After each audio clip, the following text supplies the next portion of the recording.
अस्सलाम वालेकुम, मुझे कहते हैं शाहरुख हुसैन। आज का स्पेशल एपिसोड के अंदर मैं शेख अलाउद्दीन साहब के पास आया हूँ।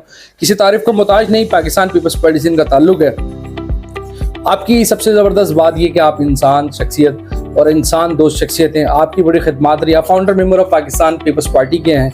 तो आज का एपिसोड बड़ा सनसनी खेज इंकशाफात करूँगा। और सबसे पहले अस्सलाम वालेकुम शेख साहब। वालेकुम सलाम। कैसे शेख साहब? अल्लाह का शुक्र है। ईद कैसे गुजरी सर आपकी? ईद हर अमीर की अच्छी गुजरती है। अच्छा शेख साहब, आज मेरे पास कुछ सवालात हैं आपके लिए। आपने अपनी पार्टी के लिए कितने अरसे से आप पार्टी की आपकी खिदमत है और आपके लिए की ज़िंदगी के अंदर जो मामला हुए, तंगदस्तियाँ आई हैं, उसका कुछ छोटा सा मफहूम आप कुछ देना चाहें मुख्तसर से? देखिए जनाब, मैं फाउंडर मेंबर हूँ। जब पीपल्स पार्टी वजूद में आई, सबसे पहले हमने भुट्टो साहब की कराची में एक मीटिंग कराई, सऊदाबाद S1 681 में, और उसमें सिर्फ 20 आदमी थे।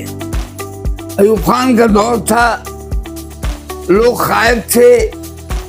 उस दौर की पुलिस गिरफ्तार करके ले जाती थी तो बर्फ की सिल्ली पे लिटा देती थी, मारती नहीं थी, सिल्ली पे लिटा के तकलीफ पहुंचाती थी। और कहते थे कभी भुट्टो के प्रोग्राम में न देखूं मैं आप। लोग परेशान हो जाते थे। इसीलिए भुट्टो साहब जब तशरीफ लाए तो बमुश्किल 20 अफराद, खवातीन 25-30 थी, क्योंकि सिक्योरिटी प्रिंटिंग कारपोरेशन के वो मुलाजमा थी, उनका एक यूनिफॉर्म था, उनकी एक यूनियन थी, लिहाजा कुछ ताकतवर थी। तो वो 25-30 आई और भुट्टो साहब की मीटिंग को अटेंड किया। अच्छा शेख साहब, आपके ज़माने में मार्शल भी लगा, उस मार्शल का दौरानिया क्या था और आपके लिए किस मुसीबत का सामना था और उस दौरान आपने कहा क्या सख्तियाँ झेली? थोड़ा सा आप इंकशाफ करें। भाई सच बात तो यह है, माशाल्लाह खौफनाक भयानक अंदाज में आया जो भुट्टो साहब के खिलाफ शुरू किया गया। मैं उस जमाने में मलिक काराबुर दरख्त सोसाइटी में रहता था।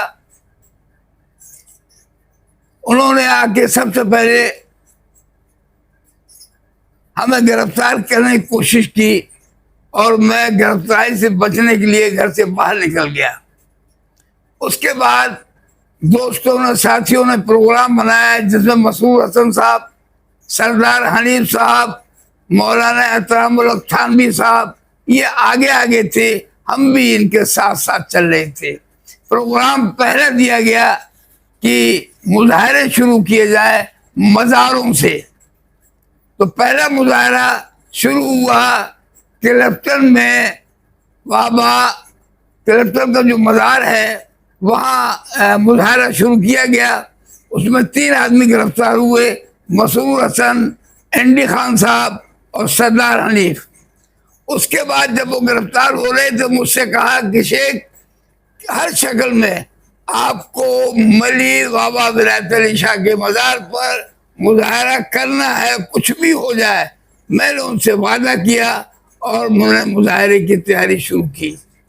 यहाँ कुछ और स्टाइल किया गवर्नमेंट ने कि सब छुपे रहे लोग, पुलिस की गाड़ियाँ इधर उधर, ऐसे महसूस हुआ जैसे यहाँ कोई है नहीं।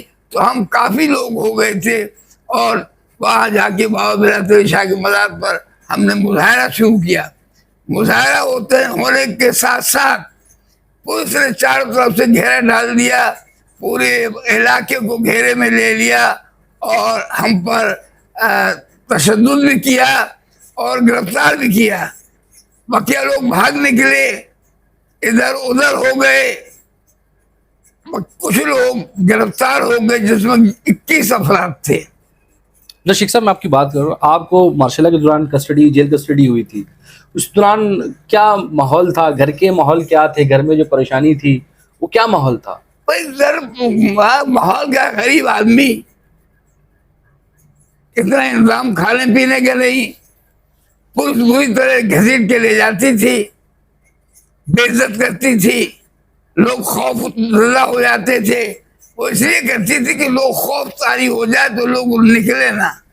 मगर लोगों ने फिर भी लोग निकले।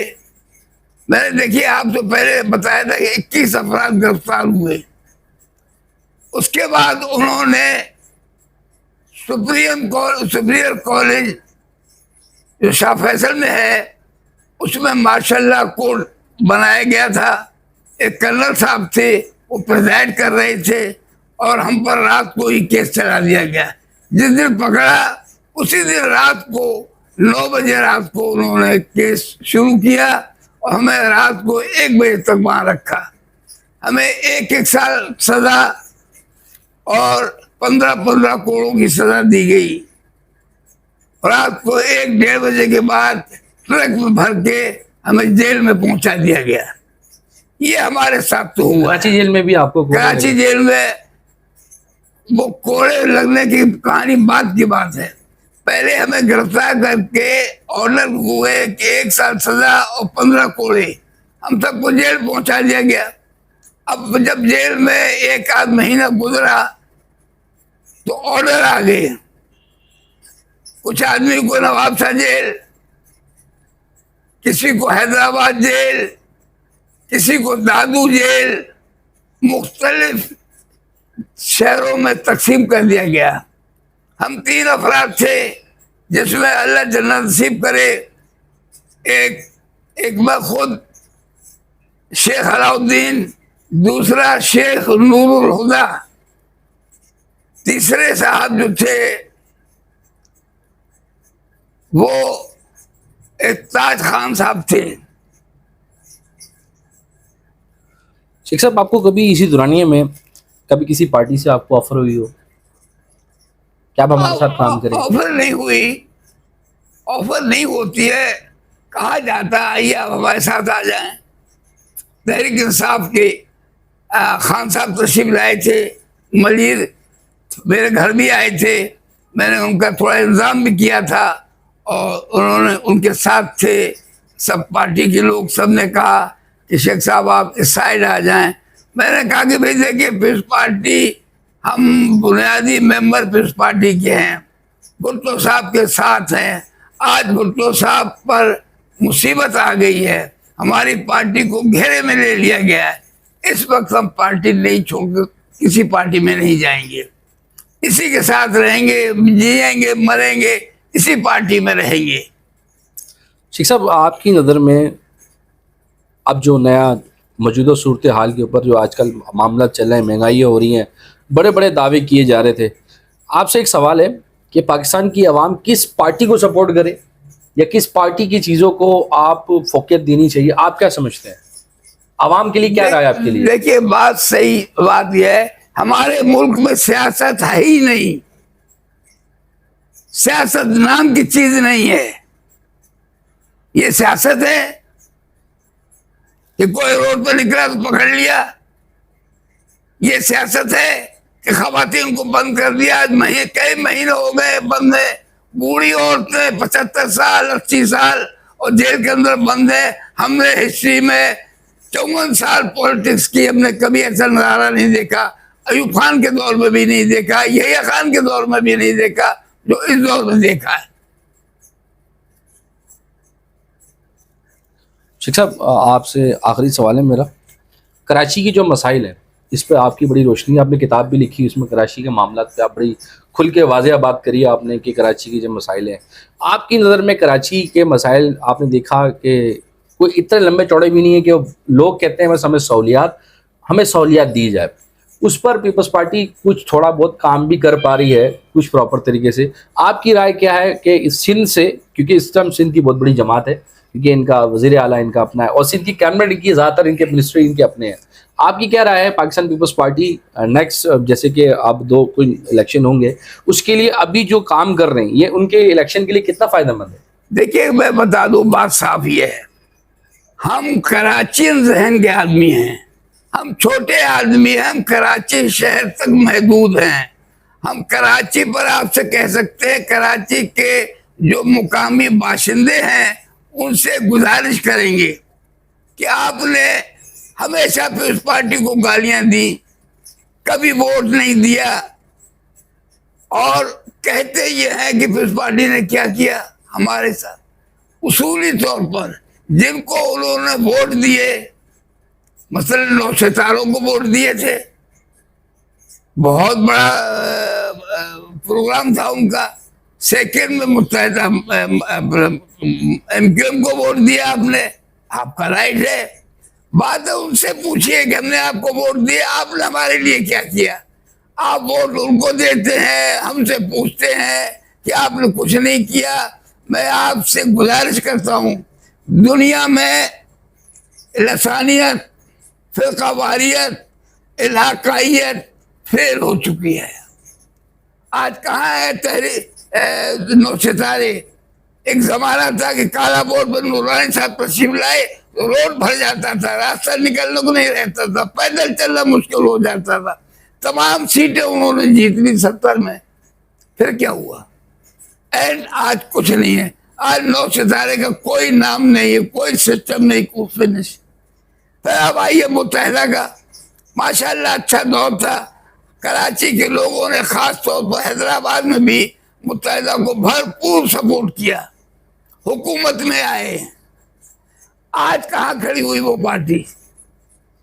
इसके मानी लसानियत, फिरकावारियत, इलाकाइयत, कामयाब पॉलिटिक्स नहीं आज है। भी हुकूमत में एमक्यूएम पाकिस्तान क्या कामयाब पॉलिटिक्स नहीं है?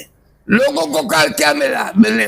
मैं ये कह रहा हूं, मैं गुजारिश कर रहा हूं, एक मर्तबा आपको पीस पार्टी पर भरपूर अंदाज पर दाखिल होना चाहिए। आप पीस पार्टी के टिकट पर एमपीए बनाइए, एमएलए बनाइए और वो जीतेंगे।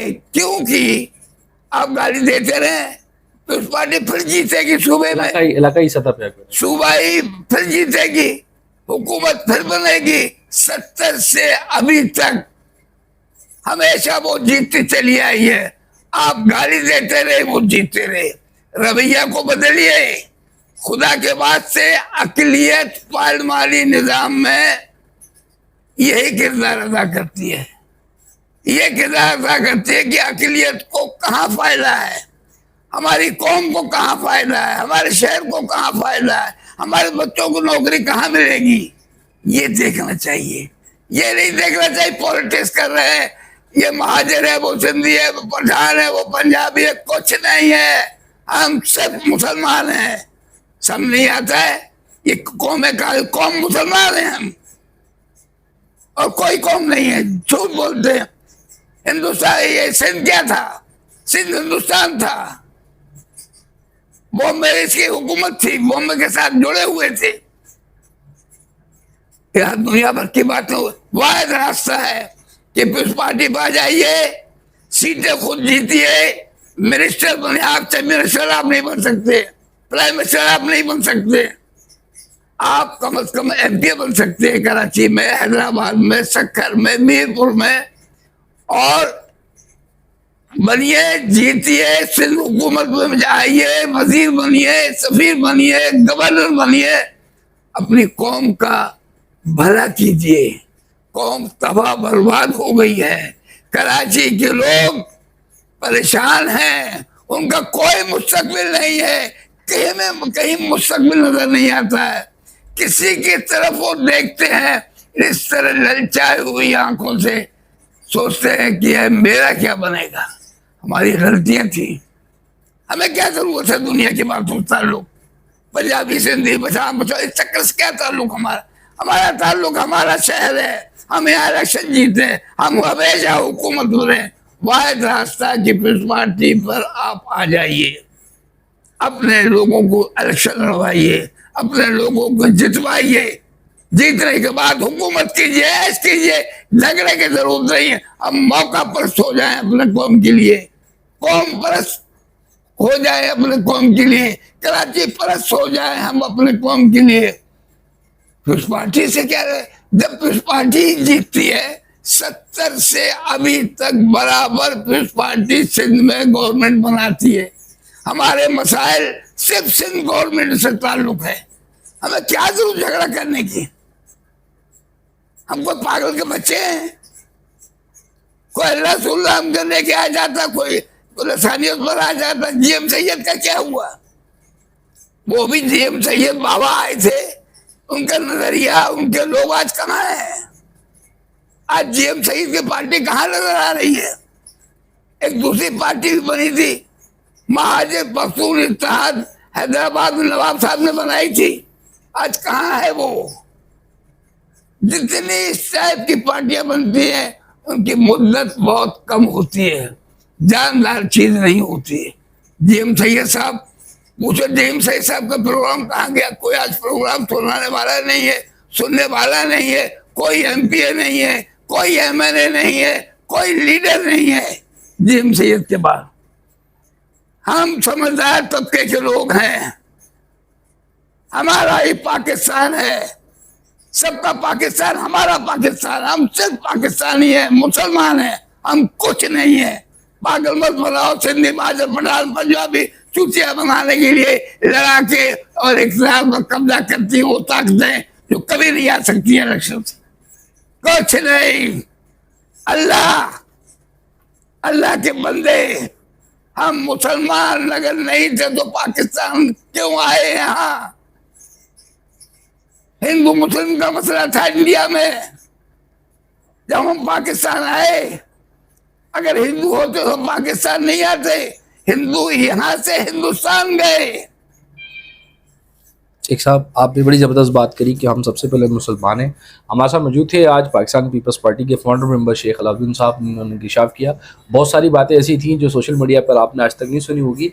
मैं उम्मीद करता हूँ आपको आज एक हकीकत का पता चला होगा और हकीकत के बारे में आज शेख साहब ने पर्दा उठाया और इनके साथ जो मामला थे और इनकी जो खिदमात थी शेख साहब को, वो आपके सामने रखे। हमारी कोशिश भी यही है कि हम जो भी ऐसी चीज़ें जो जिनकी खिदमात पाकिस्तान के साथ हैं, जिनकी खिदमात, जिनकी सोच विचार है, क्योंकि आपने अपनी किताब के अंदर कराची के बारे में बड़ा ज़बरदस्त, अब मैंने जो उनकी किताब पढ़ी, आपने हर जगह कराची की फ़ौक़ियत की, आपने कराची के मसाइल को करा और अपने ही लोगों से यही बहुत जगह फ़ोरम पे बात भी करी कि कराची के साथ नाइंसाफ़ी हो रही है और बहुत अरसे से कराची की उसके लिए, इस्तिक़रार के लिए आप बड़ी काविशें कर रहे हैं और कराची के लिए जो आपके मामलात हैं, आप जिस तरीके से आप देखते हैं, लोगों से मुलाकातें हैं, आपकी मिनिस्ट्री लेवल से मुलाकातें हैं, जिस तरह आप कराची के लिए काम करना चाह रहे हैं, बड़ा खुशाइन है। मेरी दुआ अल्लाह पाक आपको इस नेक मिशन में कामयाब करे। बहुत शुक्रिया।